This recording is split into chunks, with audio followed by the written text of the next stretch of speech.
Hi, everyone. Welcome to another episode of Dr. Cammy and Karen Go Keto, where we're here with the wonderful Mike Collins, the sugar-free man, the Quit Sugar Summit man, who just had a wonderful summit come out about the brain and sugar. It was fabulous, and emotions. And lots of good speakers there I still need to listen to. But we're here today to do a little bit of counseling, a little bit of discussion of me and my binge eating and my food issues and me working on going carnivore and really looking at a lot of thoughts and behavior that come from the thoughts that I have on a daily basis. So we were talking a little bit before we started recording, and um, Karen is very big on letting me know that communication and the way that you speak, how you speak your words into the world, is how you present yourself. And so I'm very aware now of how I'm speaking and saying things, but I'm not quite sure how to go about changing things up a little bit. Yeah, I mean, what we're discussing is that, Karen has suggested, I don't know if we should mention names, but someone to listen to change your story. And you were not, you answered almost unconsciously, I guess, and said, I can't listen to that or something. And then Yeah, Karen, Well, I did it with conviction because I had tried. I had but tried. but I mean, to be fair, Cammy did say, "Oh, I can't listen to him." And for anybody who wants to know, we don't care about dropping names. It's a Jordan Peterson, right. and I have reasons to. I mean, I find him motivational. I like what he has to say. There are some things I don't like about him, but I don't have to like everything about him in order to get something out of his stuff. And what Cammy said is probably true. I mean, it's true for her, and she's not the only one who experiences it. And that is that there's just so much information and he talks fast. And I looked to see if there was a way to slow it down. I couldn't find a way to slow it down. And Cammy usually likes to take notes, and she said she wasn't even trying to take notes. But that was why I said I listen to it every single day. I listen to the same one. I've listened to a bunch of them, and most of them are regurgitated anyway, so it's not like you're missing out. But by listening to it over and over again, eventually it sinks in. I think one of the things about Jordan Peterson, for you, Cami, is that I don't think I have ever met a person who struggled with going carnivore. He did lose some weight, but mostly his was for mental clarity. And I've never seen anyone articulate the issues. He was on antidepressants and had some pretty serious withdrawals during it, but he's able to articulate the the path that he went through, uh, of mental and emotional change. And for us, it's that healing of the brain. And so that's the one thing that I think, I mean, I'm sure there's others, but for me, and I've had a similar reaction. I was not on antidepressants, but anxiety and stuff has been almost eliminated. And the way that it's kind of hard to translate or articulate that journey that he describes. So, and your concern, I think, is this stories that you tell yourself, and I do want to emphasize that the stories and any motivational or any education is going to be a dopamine hit, a substitution almost from thing, and the whole, getting into your finding out what's above or what's below that, what's the shame, what's the guilt, what's the fear, what's the worry, finding that in your body and then getting it out is more important or as important as the methods that you go through, the whether it's carnivore or whatever, keto, doesn't matter. But so I would kind of like to stay there with you a little bit so that we've done a couple of sessions where you got pretty deep into all that. And so what do you think? The stories are a protection of sorts. they're a shield of sorts. They're shielding you from, and they can change from day to day, and they can be different, and they can be varied, and they can morph, and but they sit above the actual feeling. The job is to break through the stories and see where the feeling is in your body and what you're actually feeling about the shame. Again, I've talked many times about this idea of, do you have to experience the hurt, the pain, the shame one for one for the stuff that you covered up with stories and food and that, addictions of all kinds? I don't know the answer to that yet. The tapping folks and the cognitive behavioral therapy folks, they believe you don't have to, that you can just tap over it and stuff. I'm not of that school 100%. I don't believe that. The body keeps the score, Gabor Mate, that you've got to feel some of this, at least locate it and begin the process so that when you go forward, the woman I like, Ann Wilson Schaft, you're living in process and you're feeling these feelings as you go and not creating a backlog, if that makes sense. But the first is to get to accessing them and stop whatever system you use to hide them or cover them up or obfuscate them. To answer you on that score, Mike, here's an interesting point of view. And that is, I believe it was David Allen who does the Getting Things Done system as a productivity manager. Right. He, in one of his audiobooks, says that he never thought that you had to get to the root cause of your lack of productivity. But then he said, I'm now of a mind that you actually do, because otherwise you take the chance of reliving it all the time. Yes.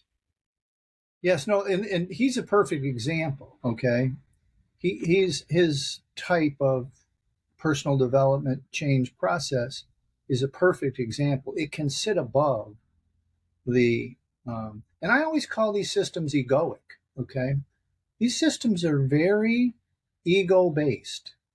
There's a couple of, the brain over binge woman, and we're supposed to have she's supposed to come on the summit, but she keeps putting me off. And, one of my marketing mentors, a guy named Glenn Livingston, he has it all comes from a recovery guy named Jack Trimby in the recovery space.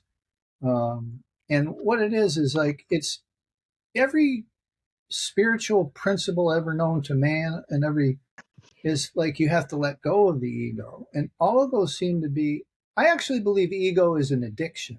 I do believe that ego is an addiction. You're addicted to the processes that you do to make you feel better, whether it's success or sex or, it's whatever it is that your appearance, you become, that the ego can produce the feel good chemicals, and you have to let that go to find yourself, and so otherwise you grow up to become like a doctor and a surgeon. Right, exactly. That ego every time you walk into the OR.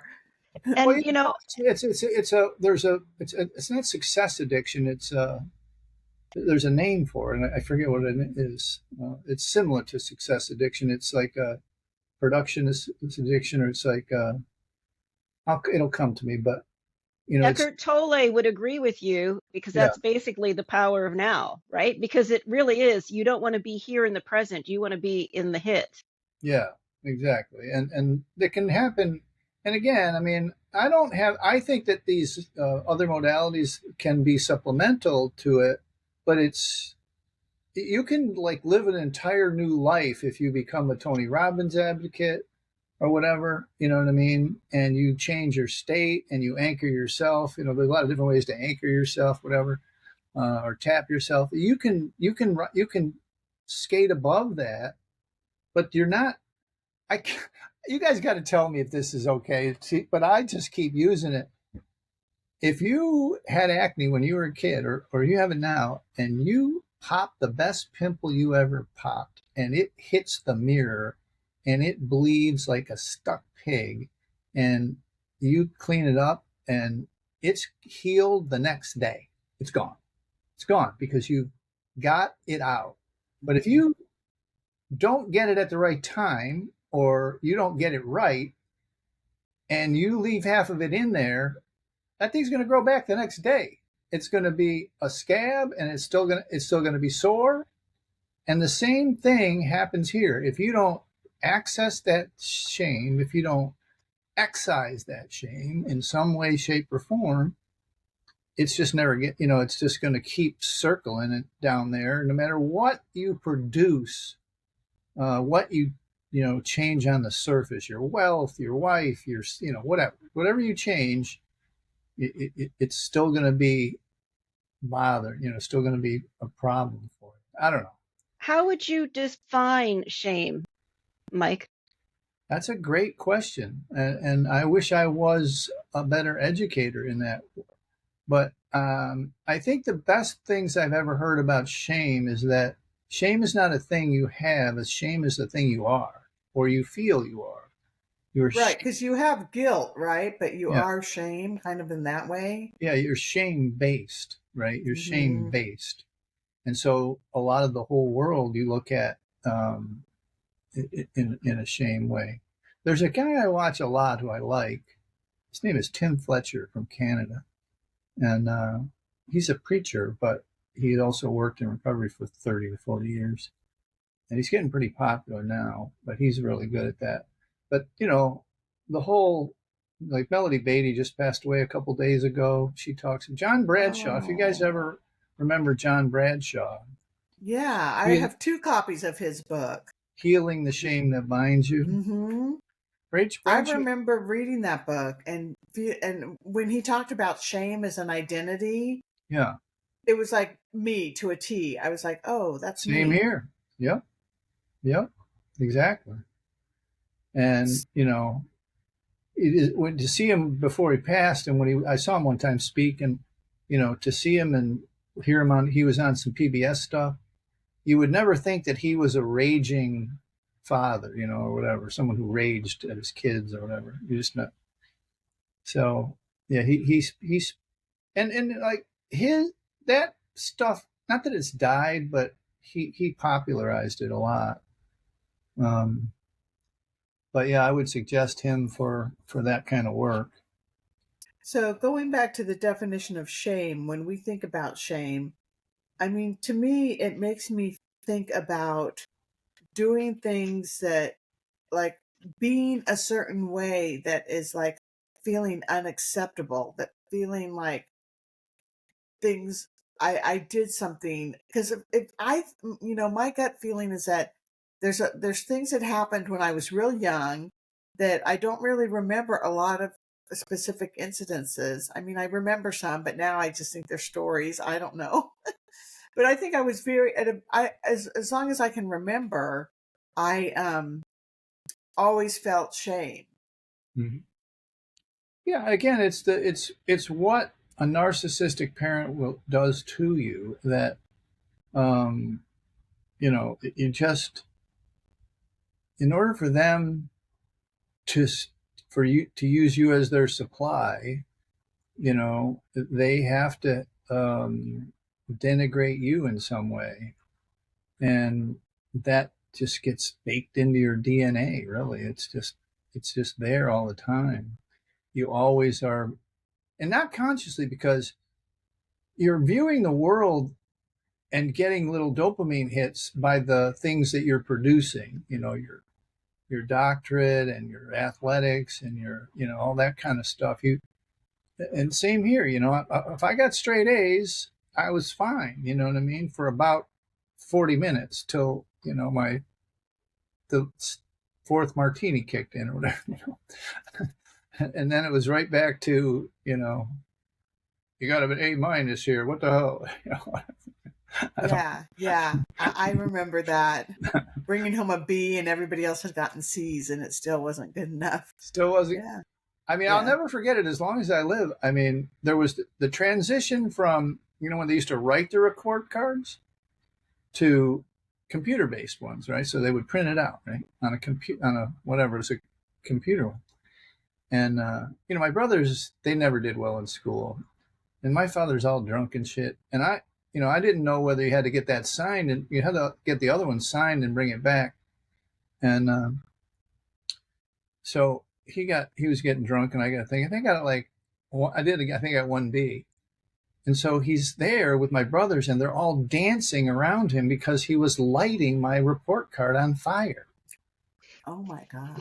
Like he was like burning it, like his hands going like, you know what I mean? He was lighting my report card because I got a B, and it was That's that. something. That's something you'd go to school and say, "My dad burned my report card," and they'd be like, "Oh yeah, right." Right. And my brothers are over there, they're dancing because they, report card day was my day usually, you know what I mean?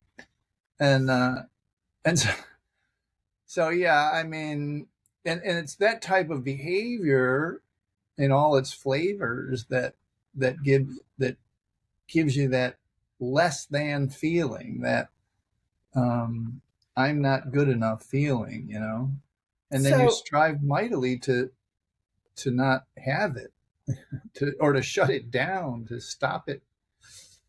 But the feeling that I had at that time, like, that's not a story I was making up, right? I mean, was that like how it really was? Because I remember that moment, because when she said you got a B, and I said, well, everyone else got C's, and she said, oh, well, I don't know if she said it should have or it could have been an A. And so I remember I was still like, really? And I remember sitting there like kind of perplexed, but then feeling like so inadequate, Right. My father's answer would, if everybody jumped off the Brooklyn Bridge, would you jump too? It's like having somebody else get a C is not a reason. So yeah, I mean, but so the story I made up was that I was inadequate and I felt inept. But see, that's the story, right? The reality was I did better than most of my other colleagues. You have to. The sad part about the work, quote unquote, is what's her name? Forget her name, but that's the name of her project, the work. Is that Brene Brown? Not Brene. What is her name? Byron Katie. Yeah. Mel? No, Byron Katie. Katie. It's this idea that what you just described is exactly like you're going to feel that. It's not the purpose. I really don't believe that narcissist or codependent parents or whatever, I don't think they set out to do that, but that's the result regardless. That's what, you do end up feeling inadequate. And then that inadequacy is what fuels both the goal, the need to achieve, and the need to achieve doesn't last. So then you eat alcohol and sugar and everything else, you just have to shut it up. What I was going to say is the work is to feel it, pop the pimple, and get it out. You know what I mean? To let it, again, do you have to feel it one for one? Do you have to like cry like you would have cried back then instead of covering it up with sugar? I don't know the answer to that one. If I were to I wouldn't. Yeah, crying was not really acceptable either. Crying was exactly. I'll give you something to cry about. Yeah. So if I look back in the dark night of the soul that I went through for 6 straight months, I think there's a lot of one-for-one parody of when you're excising those emotions. Again, my favorite one is when you're going through that is to get on the bed and cry and snot and pound the bed and pound the pillows and let it out. Just let it out. And say to yourself, I got a B and I did well and you were wrong. And, you say the things you could and should have said then if it were an accepting household. You know what I mean? Okay, so would that be like a good exercise for me to do? Like, because I'm like all about writing and being a good student, Yeah. So, like, if I could remember certain specific instances where I felt, not I felt less than or not adequate enough. And Yeah. then I could write what really happened, like the reality of it as an adult now, like looking at it and going, oh, the reality was I really did quite well. Yeah. And then feeling that's the other part that I'm not really good at yet, is feeling it in my body, like physically. Yeah. And Feeling how then, mad you were. having a Feeling, good cry about it. yeah, really pound it. In Animals and Chefs retreats, you get up on the mats and then everybody's kind of touching. They do just that on the mats, called hitting the mats. And in other shame recovery kind of protocol or whatever, you as an adult visualize the child, and you hold them in your arms and you like tell them it's all right and that you were okay. You did good, Yeah. and those Yeah. kind of exercises again is the quote unquote work. It's the work of that. It's like anything. It's the eternal vigilance of repetition over and over again, and it gets better. But it only gets better if you do the crying part. If you do the let it out stuff. Well, Okay. and Otherwise, you're on top of it. maybe too, what you would have liked to express to your mom but felt like you couldn't, Yeah, absolutely. because your mom holds a position of authority and you don't want to get your ass whooped. So, you know, what would you have said Yes. that you were compelled not to say? Because that's part of what you're swallowing It's what you and stuff. Yep. and pushing down. You're stuffing that down. And the Yep. more and more your words are not expressed, the more it's going to, have an influence. This is the part that the Yeah. emotional eating folks get right. Okay. The what's eating you type concept that you push down and you're eating your emotions, right? They missed the addiction piece of the puzzle. They missed the the what is it, biochemical repair required in the brain for that stuff to stick, and for you to change the wiring. You literally can change the wiring. It's my whole internal cutting thing. You're changing the wiring that was created at that time. The wiring that was created at that time was feel the shame, eat the sugar, right? Because who wants to feel the shame? Who wants to feel what you were feeling? And you had access to a drug that would shut it down. And so Well, now when the shame begins to come up, unconsciously you go to the sugar without even thinking. You don't go, oh, I'm feeling shame, I'll have sugar. It's just you have sugar cravings. That's it. and Mike, Cammy can talk a little more about this in a second, but the I would say, from what I know, the number one binge scenario for Cammy was visiting her mother. Yep. And it's so I think that it's so well planned for her, right? Because first she feels the need to visit her mother, right? A good daughter visits her mother, and her mother deserves to be visited. Her mother is in her 90s, right? And Cammy deserves to have time with her mother. And then two, Cammy would scope out or decide what she was going to do before she goes to visit her mother. Mm. And sometimes that entailed buying sweets for her mom at Starbucks and taking it there with the underlying goal, well, I'm going to go visit my mother, therefore, and I'm always a disappointment to my mother, right? So anyway, that's what I remember, what you talked about a lot, Cammy. So Yeah, I, we I talked open about the floor to you.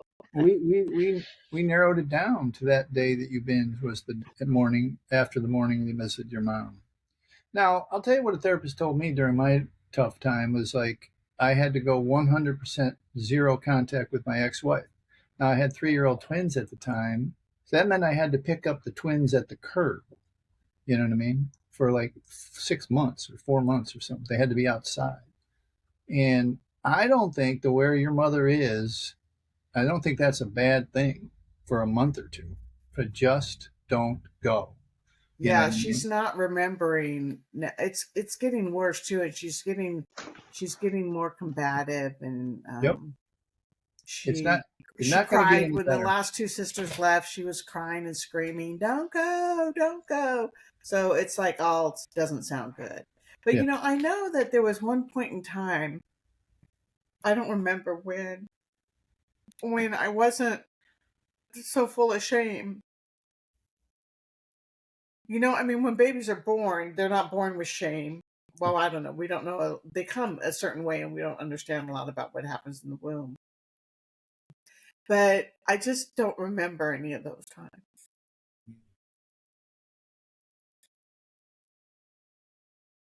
Yeah, that would be nice if you had some muscle memory of that, some brain memory of that, but it's not required to heal, but it would be. I know. And the thing that also makes it difficult for me is I would get varying degrees of reaction from her. It wasn't always the same. I mean, sometimes it was like, "Oh, you're such a wonderful person. Oh, this is so great. Oh, whatever. Congratulations. Oh, you did such a great job." And then the Yep. next day it would be something else. So it was very, And you never knew which one you were going to get. you never knew which one we were going to get. Yeah. So all of us grew up very confused Yeah. in the family. But we were striving for the good, the positive reinforcing person, and we were trying to act that way so we would get it, you know. Yeah. But that doesn't negate the fact that ingrained because of the other behavior is stuff what you need to work out and work through or let go of or or whatever popped Well, up. and Cammy, maybe that's your sneakiness, right? Maybe it's I can behave this way, and look, I'm pulling one over on you, Mom. You don't know. You're sitting there telling people what a great person I am, and you don't know. I can sneak this, and you'll never know the real me, or something. That's kind of what I heard when Mike was talking, right? Yeah. Because you know how you say you have that sneakiness, and we're like, well, who are you Yeah. sneaking it? Who's, Mike relates to that totally. Oh, yeah. that's me for sure. I mean, Yeah. you figure workarounds. You're a kid. You're trying to survive. You're trying to. But more, not so much the survival aspect of it, but the gloating aspect of it. Hmm. There was definitely gloating when I was successful in my sneakiness. Yeah. Yeah. But the Yeah. sneakiness doesn't serve you anymore. So that's the thing. Right. Right. It actually is a detriment, and that's all addictions. It becomes a detriment. I mean, sneakiness addiction, while it's probably not a medical term, sounds like a pretty good, like, process addiction. You know what I mean? That little blast you get from I was pretty good. I was pretty good. I pulled that off pretty good. So I want to just say a specific example of one Yeah. of my stories about me. I brought it up multiple times, I think, here about when I was like 8 years old, and my mom, I don't remember how it came up, but she said, "Yeah, I really wanted you to be boy twins." And I remember thinking like, oh, not only am I the wrong sex, I'm the wrong number. And then like 10 or 15 years ago, I asked her about it because I was trying to resolve some of this. And I was like, I was so hurt. I said, you said that to me. It hurt me so bad. And then her answer, I was kind of hoping for like, I'm sorry or something. But her answer was, well, I did. And she did really want two boy twins. And the reason why was because she had had a girl, then she had a boy, then she had a girl, and then she had another girl, and then she wanted two boys because then it would have been three boys and three girls, and it would have been like perfect. Look, I see it very clearly, and it's 100% true. That you're describing. I think that's criminal that a parent would actually say that, and I'm sorry that that happened to you. It's like, But but like when you think of it from her way, when you think of it from a narcissist way, where the narcissist's goal is to just take care of herself, then that made sense. It like because Karen was the one that pointed that out to me, and I was like, oh yeah, it does make sense. I mean, I would have never said that. My boys were always loved and wanted and planned, and I didn't care what they were, and yeah, healthy, and that's all you want. But you know, well, you grow up yeah, different after you had that experience for sure.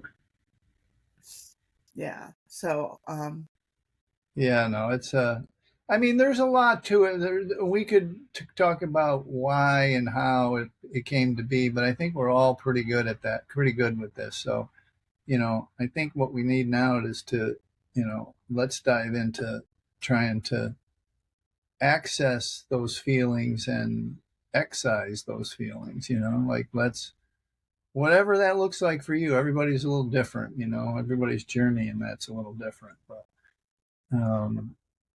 just the struggle that you had is evidence that it's in there, it's ingrained, it's tough, it's hard. And I think I know you're on the verge of having the courage to just face it all down and process it all out. And you can go slower too. You don't have to rush through this, Yeah. Yeah. All right. I have some homework to do. Yeah. You do. Yeah. Like with the journal on the bed, like, and then if the feelings come, like, it's not like you make them come. They're there anyway. Yeah, they're there. And I've actually done some counseling and therapy in the past, and I actually bought a little baby doll that looks just like me, when I was little. So like, I can even hold my doll and just, console her and cry. And I like the idea of what you would like what I would like to say to my mother, Right. And then also, what was I? Oh, like as an adult looking down at, as an adult looking at the child me. Yeah. And like giving them a hug and get down on the same level. One of the things Yeah. that we're expert at, and you kind of describe it, I describe it, is that we're expert at stopping the emotions, like not showing them. It's almost like a badge of honor, like I'm not going to let them see me cry or whatever, and we got to let that go. We got to recognize it's showing, it's coming, and then let it come as opposed to stop it, Yeah. Yeah. I mean, there's no doubt I got a lot of crying coming because even when you think about, when my son passed away and I just put all those feelings on the shelf because I had to, raise these kids and work 60 hours a week and, operate on people and do all this crazy stuff. Yep. It was very much something that I had to hold it together. And now I have the ability to and the time to, let open the dam gates. I mean, the story you're describing is the one I hear all the time of the success stories. They're, that's the words they use. They let open the dam. It's like, you've read as much as I have, Brad, you kind of know it all. And that's my problem. And at least my problem. It's like knowing and not doing is still not knowing. You know what I mean? You're still like, you're not feeling it. And, it's harder. I think it's harder for a guy in this society to do that. But I think you can, like you're always a little on the verge, maybe after these sessions, you should plan one of those bed beating sessions. Yeah. Yeah. So I wanted to ask you on the dark night of the soul, when you were in that 6-month period, how did you like manage the physical part of it? I mean, like, cause you had to have been very angry about a lot of stuff, so first, like for me, first comes the anger and then comes the hurt and the grief and then comes the sadness. Yeah. And I mean, so like, were you crying a lot or I was. were you like going to a batting cage and hitting balls or like, what did you do to deal with the anger and the grief? Yeah, no, I was blessed to have accidentally, I think, created a support group around me. At the time, men's groups were a little popular. John Bly, there's a couple of, it was the men's group stuff. So I had a pretty solid men's group, a therapy group of therapists, a 12-step group. So I had a lot of people around me who were men who were accepting of this, this behavior. Like they had already called me just to cry, and I, at that time, was not all the way there. But then when I got there, they were there. You know what I mean? I see. And so, but it was, the description that I give is like, it was like I was in shock for 6 straight months. It was the weirdest time of my life, I made more money in a 6-month period than I made in my early 30s than I had made my entire adult life. And it was just, I would go out, do my work, and then, I would come back, and basically my whole job was my recovery at that time. And most of the time I was in this kind of shocky state of, and I can't even describe it, but the best word I have is I was kind of in a shock that I didn't know what was going on, to be honest with you. And so I just let it come because other people were there to tell me it was okay to let it come. Mm-hmm. Mm-hmm. And that literally I had not cried. At this time I was like 34, 35 or something. And I hadn't cried since I was 15 years old. So 20 straight years, not shedding one tear. Mm-hmm. And so, yeah, I mean, it was a flood, basically. And I was able to let it come. I think that's the permission you need, is of yourself, to let it happen. Yeah. To break down. That breaking down is not weakness. Breaking down is not, what shall I say, is like, it's okay to not even get out of bed all day. It's okay not to do the things that you normally do. Like, I think we talked before, you had to go to something for a brother-in-law or something, and you had to, it's okay not to do stuff like that. It's okay to, it's okay to be a mess for a time. Okay. That's a hard one for people like you and I to do. To just be a mess for a time, and, have a connection to us, our groups, our meetings, Karen, like. Yeah. I have people I can reach to. Yeah. Yeah. But to just make it, I really did make it my full-time job for a little time. I was blessed to be able to work from home and not have a boss and whatever. But yeah, I mean, you're right on the precipice, always back and forth. And, I think you can get there for sure. Okay. All right, everybody. We'll see you next time. Yeah, we'll see you guys. I always love these sessions. This is great. Thank you, Mike. Thank you so much for being here, Mike and Karen. And I'll look forward to my check-in next time we get together. Sounds good. Bye. Bye.